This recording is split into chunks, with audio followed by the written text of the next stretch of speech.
name is Small Day Prey, and you are listening to the Pens Nation Radio Show. You are listening to the Pens Nation Radio Show on thepensnation.com. Follow us on Twitter at thepensnation.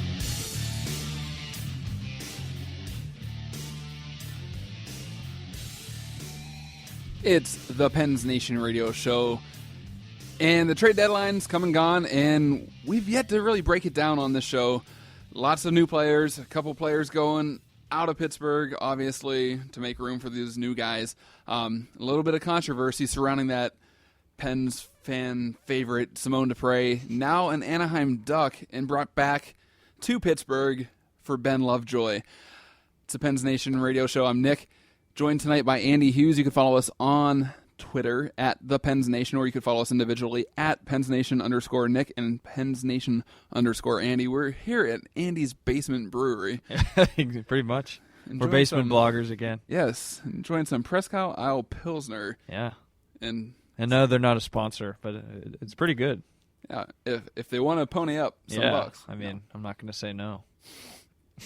Anyways, lots to recap, lots going on in the world of hockey. 30 teams, in the league, and 29 of them making trades.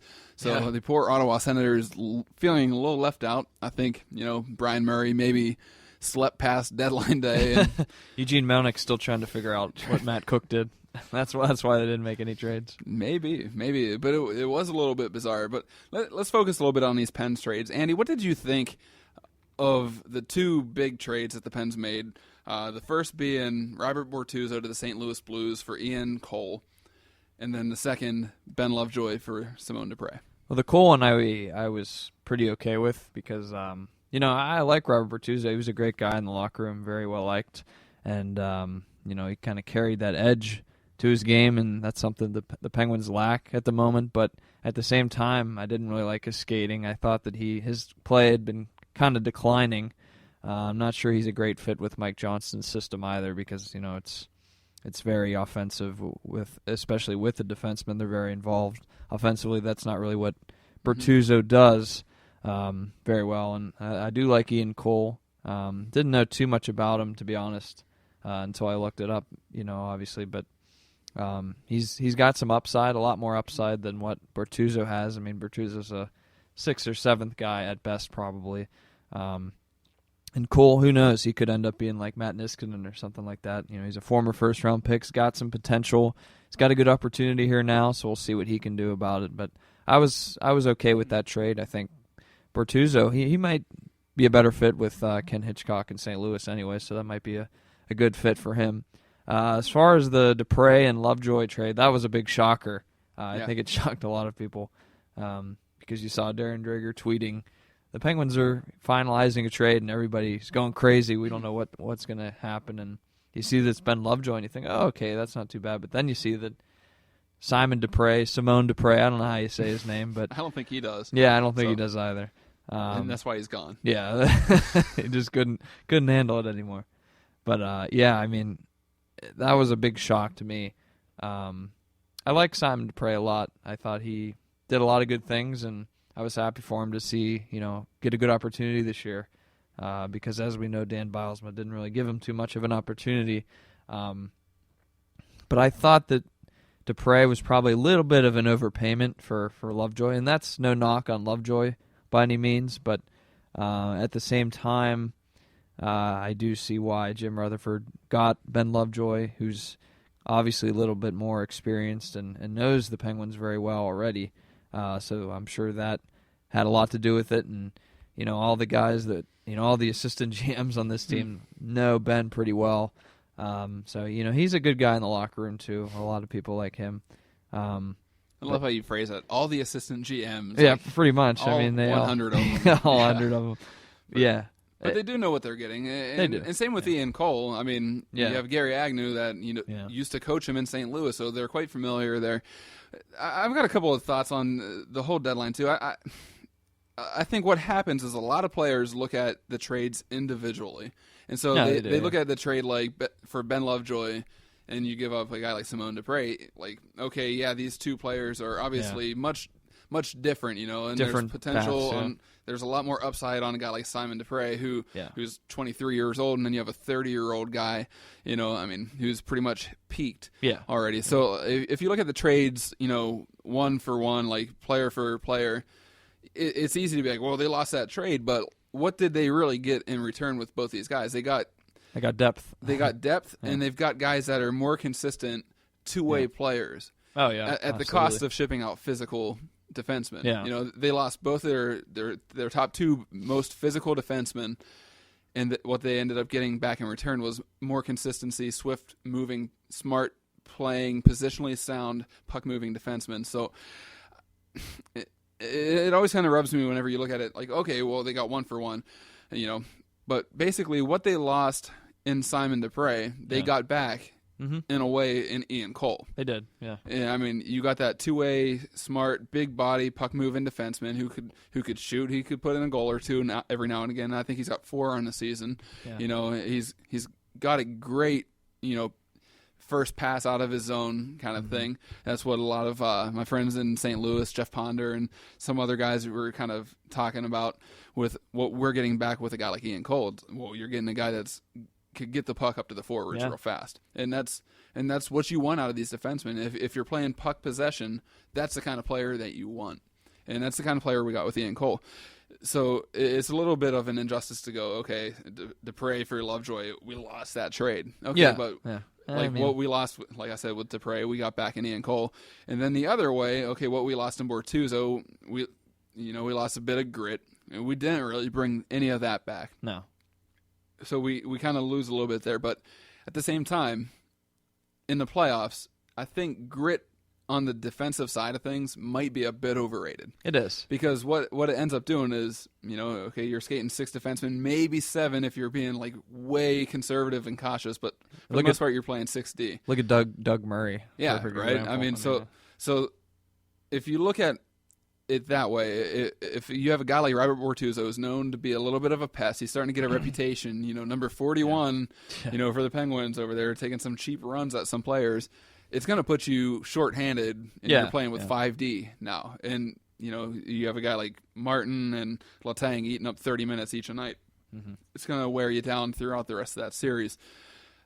So as far as grit and physicality going into the playoffs, I think it's a bit overrated. So it's not a big loss to lose a guy like Bortuzzo. Yeah, are you a more physically imposing team to play against? Not on the back end, but on the forward side of things. I think with Lappy and you got Downey and you have them on separate lines, like you're agitating and you're making them look over their shoulders all the time in the with the offensive players, and you could afford to lose an offensive player, forward and in the playoffs, like for 2 minutes or 5 minutes or whatever, just because you can replace him with just another forward. But as far as defensemen, that's why I think if you look at these two trades, you have to look at it collectively. Did the Penguins get better in these at the trade deadline? I think they did. Did they lose some good talent on the team with Dupre?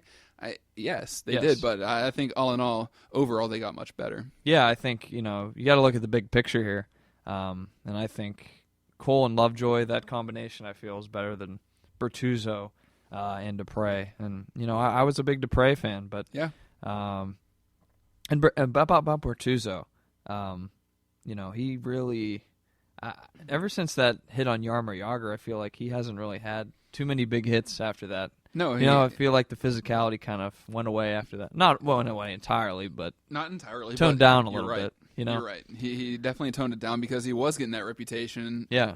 In his game, even if it was looking for the big hit or whatever, his game definitely changed after that because, I don't know what it did to him mentally, but there were a lot more lapses and a lot more just terrible, stupid plays that you would just see a lot more inconsistency out of a guy like Robert Bortuzzo, and you can't really have that going into the playoffs. So that's why I look at these two trades. I'm like, at the end of the day, I think they're still a better team. They gave up a lot, but they're a much better team for it. So we'll see where it really leads to, down the line, see if it makes any difference in the playoffs.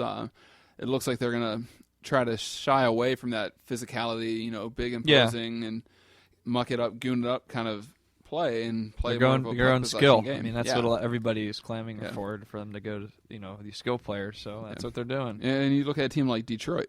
Yeah. How many big physical defensemen do you see, just knocking and mucking it up, and grinding it out? You don't really see a ton of that. Do they have elements of it? Yeah, they do. But as far as, relying on skill, that's what they mainly do, and I think that's what Pittsburgh's trying to do here too. They've got guys that will be in your face and agitate and stuff. But you don't need to take the stupid penalties, and they got some of that out. Even Dupre was prone to that too. I mean, you look at the earlier on that in the year, Columbus remember? game, even he took a penalty or two that were. It was just like, what are you thinking? Yeah, early on in the year, I remember people tweeting like, "Oh, there's your regular Dupre penalty," every game.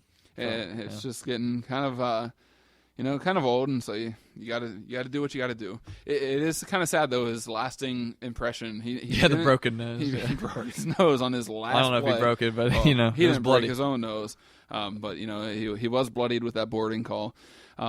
And then he didn't play the rest of that game. So that was his very last shift as a Penguin. A little bit rough So sad to look back on. You can't really look back on that fondly, but, gave him a 5-minute penalty or a 5-minute power play. And, thanks for all your years of service, Simon. Yeah, thank you very much. Thanks for taking one for the team. Yeah, and I mean, getting back to Lovejoy, this is a different Ben Lovejoy than we saw that's when true. he left. I mean, a lot more confidence. Yeah, I mean, he pretty much, he was pretty good with Cam Fowler. He was an Olympian. He made a joke that Cam carried him pretty much, but I think Ben deserves a little bit of credit there. That was a pretty good pairing for them, and he's definitely matured as a player. And they had him playing with Derek Pouliot last night, which I liked. I mean, Lovejoy's a guy that went through Wilkes-Barre. He knows what it takes to stay in the NHL, and I think that was good for Derek Pouliot. Yeah, I think a little bit of injustice on Lovejoy's part too is, Pens fans think back to that Philly series and that Lightning series and just how they went, and completely different player at this point. He's learned so much more, and we're like 4 years removed from those two series. So I mean, you learn a lot in 3 years. I mean, in Anaheim, I mean, he had a big role there. I mean, that was pretty big compared to what he was doing in Pittsburgh. So, I think he's more positionally sound now than ever, and just a lot more consistency in his game. So. Hopefully all the best for those guys. I thought they looked fine last night, they did. with an exception of 1 or 2 plays, but luckily, that's gonna happen. Luckily those plays didn't really cost them too much. So, it's all about how you recover on that too. So he's done a fine job. And so we'll see, if it continues to make any difference from this point out. But last night, that Avs game. Oh God.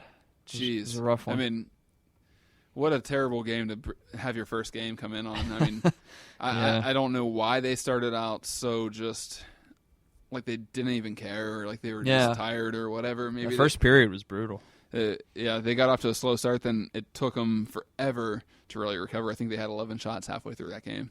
Yeah, it wasn't a great game, and that's one thing the Penguins really struggled with this year is these just bad starts. And it seems like every time they have those bad starts, they lose the game. I mean, it's just, I don't know. Yeah, I mean, even a Vancouver game a couple weeks back, they throttle Calgary, they play well against Edmonton, and then they get to Vancouver, and there's absolutely zero interest in the game. Yeah. And you look at a guy like Thomas Greiss, who was playing in that game, from that first shift out, it's like, holy crap. Yeah. These guys aren't skating. This is going to be a long night. And it just seems like there are too many of those kind of, games where the Penguins just don't seem like they're really interested in playing hockey that night. And I think it stems down from 71, 87. Oh, yeah. Both those guys, not to throw them both under the bus here, I thought Gino played a great game. Not a tremendous. great game, a little slow start, but, he still got on the score sheet, still looked like he was invested in the game. Most consistent for the player most part. by far. I think so too. But 87, I don't get it. I don't get it what the deal is there. I mean, 0 shots last night. Perron, 0 shots on that line also. He's gotten a little... Both of those guys, you can't have those guys go through an entire night without getting a shot off. I'm sorry. Yeah. Hornquist on the other side of that line, 7 shots. So, I mean, if gotta you're looking balance to out a little produce, more. if you're looking to produce, you got to put the puck on net. Yeah, I mean, David Perron, he lit it up as soon as he got here to Pittsburgh, but lately... And I mean, I'm not throwing him under the bus or anything, but... he's kind of tailed off a little bit as far as production goes, and Yeah, Sid, I don't know. It's very strange to me. I've never really, everybody has these theories, but you can't really, I don't know. I can't really dissect it. I don't know what's wrong. Doesn't seem